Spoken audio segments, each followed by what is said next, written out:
प्रिय विद्यार्थियों, मैं सुबुद्धि सिंह कसाना, सहायक आचार्य राजनीतिक विज्ञान। आज हम जापान के प्रधानमंत्री की नियुक्ति किस प्रकार से होती है, प्रधानमंत्री के क्या कार्य हैं, इसके बारे में विस्तार से चर्चा करेंगे। गत वीडियो क्लास में हमने जापान की कैबिनेट की रचना और उसकी शक्तियों और कार्यों के बारे में विस्तार से अध्ययन किया। आज हम जापान के प्रधानमंत्री को पढ़ेंगे। जापान के संविधान के अनुच्छेद 66 में प्रधानमंत्री पद की व्यवस्था की गई है। इस प्रकार जापान में प्रधानमंत्री पद संविधान की रचना है। ब्रिटेन की भांति यह विकास का परिणाम नहीं है। सबसे पहले हम देखें प्रधानमंत्री की नियुक्ति किस तरह से होती है। संविधान के अनुच्छेद 6 और 67 में प्रधानमंत्री की नियुक्ति से संबंधित व्यवस्थाएं की गई हैं। अनुच्छेद 6 के अनुसार सम्राट डाइट द्वारा मनोनीत व्यक्ति को ही प्रधानमंत्री नियुक्त करेगा। अनुच्छेद 67 के अनुसार डाइट के प्रस्ताव द्वारा डाइट के सदस्यों में से प्रधानमंत्री का मनोनयन किया जाएगा। यह मनोनयन अन्य सभी कार्यों से पहले होगा। प्रधानमंत्री की नियुक्ति सामान्यतः डाइट के दोनों सदनों के बहुमत समर्थन के आधार पर होती है, लेकिन यदि दोनों सदन किसी एक व्यक्ति के नाम पर सहमत नहीं हो पाते और दोनों सदनों की संयुक्त समिति भी उनमें समझौता कराने में सफल नहीं होती, तो प्रतिनिधि सदन के मनोनयन को ही डाइट का मनोनयन मान लिया जाता है। इस प्रकार दोनों सदनों में मतभेद की स्थिति में प्रधानमंत्री के मनोनयन में अंतिम अधिकार डाइट के प्रतिनिधि सदन को प्राप्त है। इस प्रकार सम्राट द्वारा जापान के प्रधानमंत्री की नियुक्ति मात्र एक औपचारिकता है। सम्राट उसी व्यक्ति को प्रधानमंत्री नियुक्त कर सकता है जिसका डाइट ने मनोनयन किया है। संविधान के अनुसार प्रधानमंत्री के लिए डाइट के निम्न सदन प्रतिनिधि सदन का सदस्य होना आवश्यक नहीं है। प्रतिनिधि सदन या सभा सदन दोनों में से किसी भी सदन का सदस्य हो सकता है। वह प्रधानमंत्री की शक्तियां और अधिकार। संविधान के अध्याय 4 के अनुच्छेद 65 से लेकर 75 में मंत्रिमंडल की रचना कार्यों का उल्लेख किया गया है। इन्हीं अनुच्छेदों में प्रधानमंत्री के कार्य और शक्तियों का उल्लेख है। संविधान प्रधानमंत्री को असाधारण शक्तियों से विभूषित करता है। जापान का प्रधानमंत्री मंत्रिमंडल का प्रधान, मंत्रिमंडल के निर्माण, जीवन और अंत में केंद्रीय स्थिति प्राप्त है उसको। संवैधानिक उपबंधों के आधार पर कैबिनेट में प्रधानमंत्री की सर्वोच्चता की स्थिति प्रदान की गई है। व्यवहार में उसे अपने सहयोगियों में भी सर्वोच्चता प्राप्त है। अनुच्छेद 69 में प्रधानमंत्री को कैबिनेट का प्रमुख बतलाया गया। अनुच्छेद 68 में स्पष्ट कहा गया है उसे अन्य मंत्रियों को नियुक्त और पदच्युत करने की शक्ति प्राप्त है। उसकी शक्ति पर संविधान केवल प्रतिबंध लगाता है कि अधिकांशतः मंत्रियों का चयन डाइट के सदस्यों में से ही किया जा सकता है। इस प्रकार संवैधानिक दृष्टि से मंत्रियों के चयन में प्रधानमंत्री को निरपेक्ष शक्ति प्राप्त है। यद्यपि व्यवहार में इस संबंध में दल के प्रमुख और वरिष्ठ सदस्यों को असंतुष्ट नहीं कर सकता। मंत्रिमंडल को उतना ही व्यापक बनाने का प्रयास करता है प्रधानमंत्री जितना कि वह बना सकता है। प्रधानमंत्री न केवल मंत्रिमंडल के निर्माण में वरना उसके अंत में भी केंद्रीय स्थिति रखता है।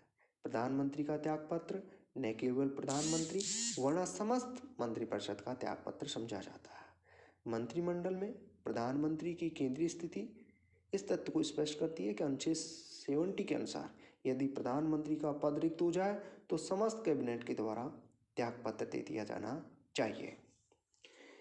एक बार मंत्रिमंडल का निर्माण कर लेने के बाद भी प्रधानमंत्री अपने विवेक के अनुसार मंत्रिमंडल में या मंत्रिमंडल के सदस्यों के विभागों में परिवर्तन करने के लिए स्वतंत्र है। 68 के अनुसार प्रधानमंत्री अपनी इच्छा अनुसार मंत्रियों को पदच्युत कर सकता है। जापान के प्रधानमंत्री का दूसरी शक्ति या दूसरा कार्य है मंत्रिमंडल का कार्य संचालन। प्रधानमंत्री मंत्रिमंडल का अध्यक्ष होता है और वह मंत्रिमंडल के समस्त कार्य संचालन का नेतृत्व करता है। वह मंत्रिमंडल की बैठकों का सभापतित्व करता है, मंत्रिमंडल की बैठकों की कार्यसूची तैयार करता है। इस स्थिति में सामान्यतः प्रधानमंत्री का मत प्रभावपूर्ण ही नहीं होता वरना निर्णायक भी होता। यद्यपि कैबिनेट के सभी सदस्यों के विचारों का महत्व है, किंतु अंतिम रूप से प्रधानमंत्री का निर्णय ही मान्य होता है। ब्रिटेन और भारत के समान ही जापान में भी मंत्रिमंडल का अस्तित्व प्रधानमंत्री की इच्छा पर निर्भर करता है। जापान के प्रधानमंत्री के विषय में लोस्की का जो कथन है वह इस प्रकार है। प्रधानमंत्री मंत्रिमंडल का केंद्र बिंदु है, उसके निर्माण, उसके जीवन, उसके अंत में केंद्रीय स्थिति रखता है। अन्य मंत्रियों की तुलना में प्रधानमंत्री की स्थिति निश्चित रूप से बहुत अधिक उच्चतर है।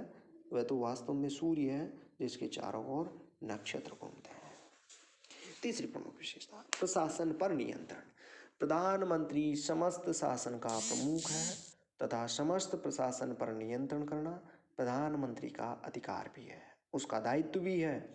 इस दृष्टि में वह मंत्रियों में विभागों का वितरण करता है, उन्हें आवश्यक निर्देश, प्रोत्साहन, चेतावनी देता है, उनका निरीक्षण करता है, उन पर नियंत्रण रखता है। प्रशासन के विभिन्न विभागों में समन्वय स्थापित करना उसका दायित्व है।